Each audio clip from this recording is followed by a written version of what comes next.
Good morning, welcome to part 6 of my Around the Kent Coast Cycling Challenge. We're on the Isle of Grain. As you can see behind me, we left Cliff Fort last week and it's just over my right shoulder, and we're heading on around the Isle of Grain. As I spin round, you'll see the path going off into the distance. One of the issues we've got this week is it's quite a long path, probably about 13 miles to the next sign of civilization, which is quite a long way because we've only been doing short berths so far and doing a bit of filming. And if I'm honest, my fitness is not that good, so it'd be a job to cycle around, but it'd be quite exciting, see if I make it for one. But yeah, so here we are. The weather is great today. As you can see, the sun is shining. There's virtually no wind, which has previously been a real enemy of mine as I try to film. But it's really good, really nice weather. I'm going to have a great day cycling around. Hope you join me for most of the route.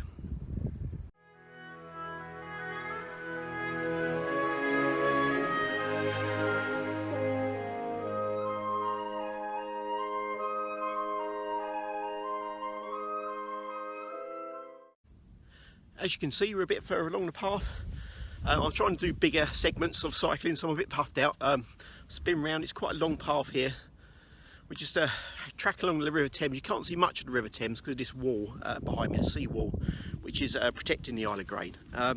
So what I want to talk about is there's actually an ammunitions factory on the very northwest coast of the island, which is just over, I'm just about to cross a little stream. I don't know if you can show me. I thought I'd film it because it looks quite dangerous as I try and walk across this plank to do a bit of filming. Could be quite good, hope to see you on the other side. I may be very wet, so let's cross the stream and try and find this ammunitions factory. Here we go. Haven't fallen in yet. Sorry about the lack of commentary.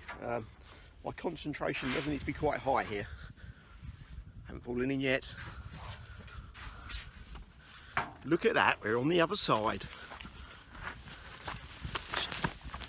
Got to watch out, there was a farmer about. I think I'm on his land now, so got to be a little bit careful.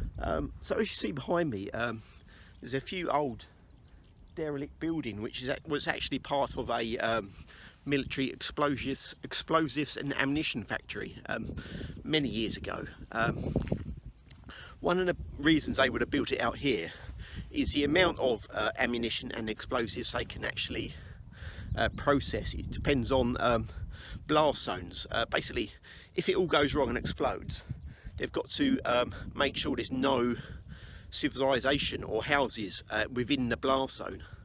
So the wider the area is, the more they can actually process, which is quite an interesting fact. So just going to walk over here, have a look at the buildings, which are quite derelict now. Looks like it's a farmer's store now. He's got his trailer locked in there. I won't go looking around too far. Maybe that was used to put dynamite in, who knows. There you go, it's quite interesting. There's a lot of old buildings, a lot of old processing plants. As you can see behind me, I might try and get a better picture up on the screen. This kind of odd square shaped buildings all dotted around. It's very interesting. Anyway, let's carry on around the river, see what else we can find.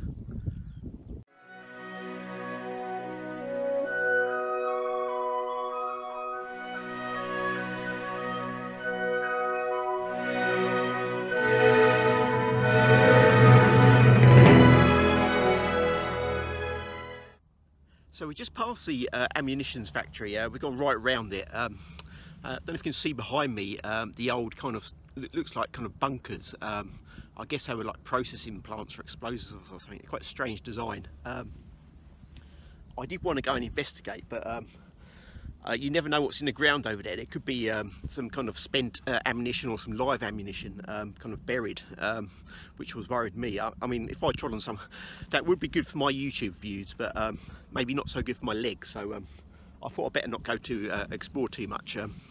Anyway, it's a bit of a shame along this path. You can't really see the Thames as you cycle along, so because the path's quite flat and the sea wall's in the way.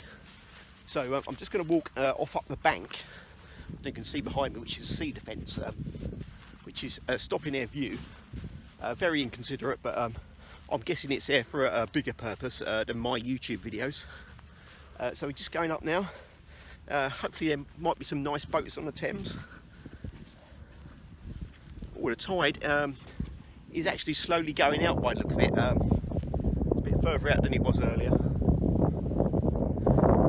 As you can see, as I pan round, there is a container depot just across the river in Essex.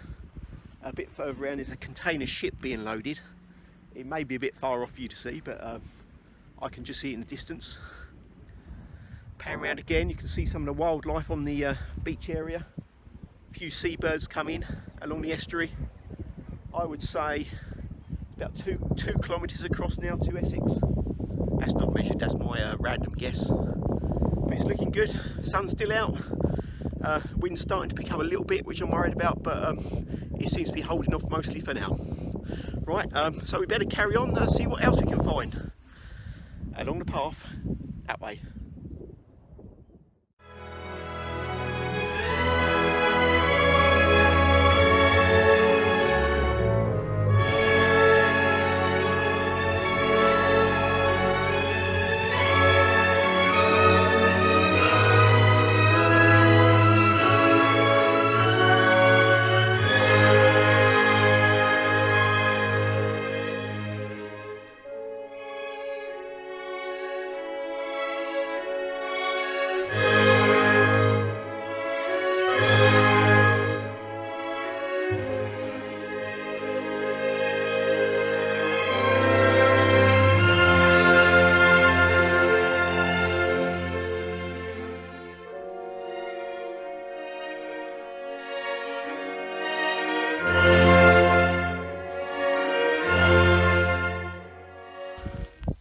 So I've got a little bit of local history for you. Down in Kent there's a breed of sheep called the Romney, or it's sometimes known as a Kent, which is the only native breed of sheep to Kent.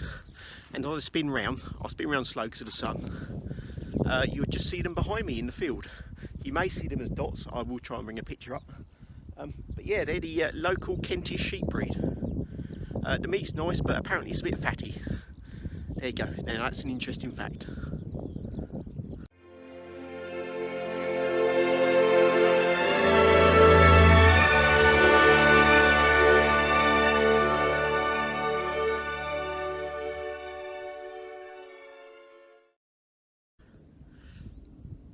So we've had a bit of a result. The sea wall actually turned out to be a bit of a path along the top towards the end there, so it's quite nice to get views across the Isle of Grain and the River Thames. Haven't seen any big boats yet, which is a bit disappointing, but it is Sunday, so I guess all the captains are in the pub maybe. But yeah, we're just about to come off the sea wall now, and it looks like go inland a bit. I'm not sure we're joining the River Thames before we have to cut back. I'll have to see, have to look at my map in a minute. One thing I do find quite interesting coming along here, especially on the river, is all the old driftwood that seems to assemble along the beaches. I don't know, I mean, it's just a history of it. I'm just wondering about where it's come from. I'm actually going to just go and see if I can find some. Excuse me as I go across these very slippy rocks here, as I make my way across. You see, the driftwood, excuse me for not looking at the camera, the driftwood, you know, it could be an old broken up boat, it could be anything really. So it's quite interesting to just go and have a look, go and see what it is. Oh, nearly fell over. So here we are. There's a whole selection here. I think this is an old fridge maybe. Don't know where that came from. Maybe an old boat that sunk. But there's kind of bigger bits of rock here. Sorry, bigger bits of wood. That could have been an old boat there. Someone could have clung on that as their boat was sinking, who knows. But it's very interesting. I may spend a day just looking at driftwood along the coast, see what I can find, which would be very interesting. Well, I'll find it interesting anyway. Okay, better get back on my bike, see what else we can find further around the coast.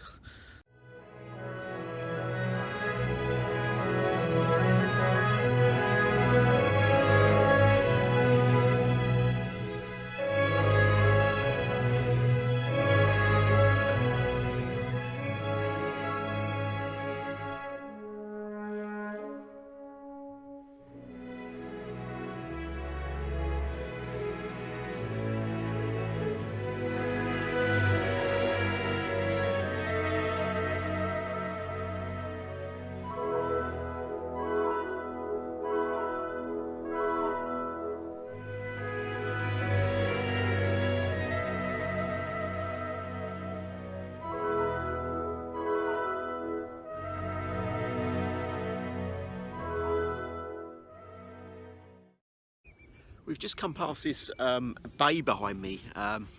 It's kind of marshy, and when the tide comes in, I guess you can't see it at all. It's just part of the river.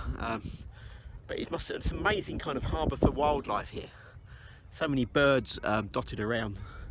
It's quite interesting. We have found the Thames again as we went around the bay.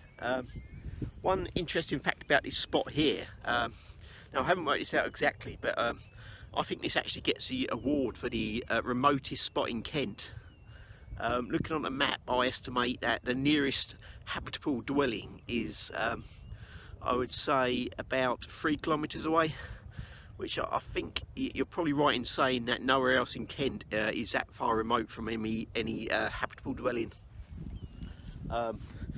Essex is probably about 3 kilometres across the river now, as the estuary really widens out, and kind of Grain and Cliff are quite a way away. There's the odd farm, but that's nowhere to be seen. So it's an interesting fact. Let's carry on around the river.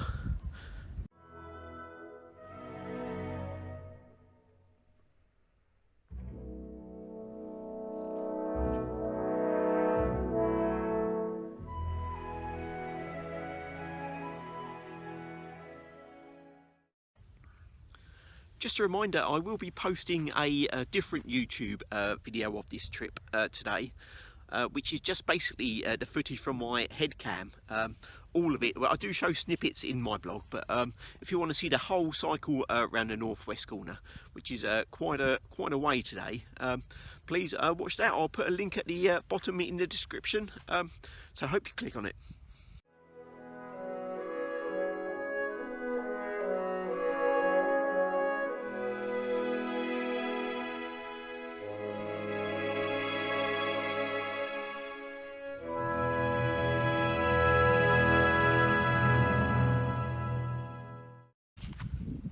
Thanks for joining me on this latest adventure around the Isle of Grain. It's been a really good cycle today. The sun's been out, there's been very little wind, which is good.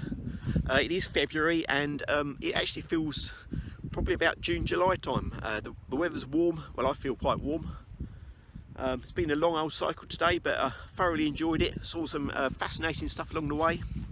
One thing I would say about the cycle today, it's been about 12-13 miles, and I haven't actually seen another person along the route, but it's a bit of a shame really, because it's such a nice day, and I don't think enough people come out and enjoy routes like this, which is a real shame.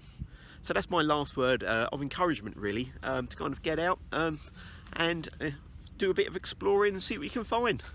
So I'm just going to finish off, just pan round to see where I am now, so you can just enjoy the view. I'll get my head out of the shot.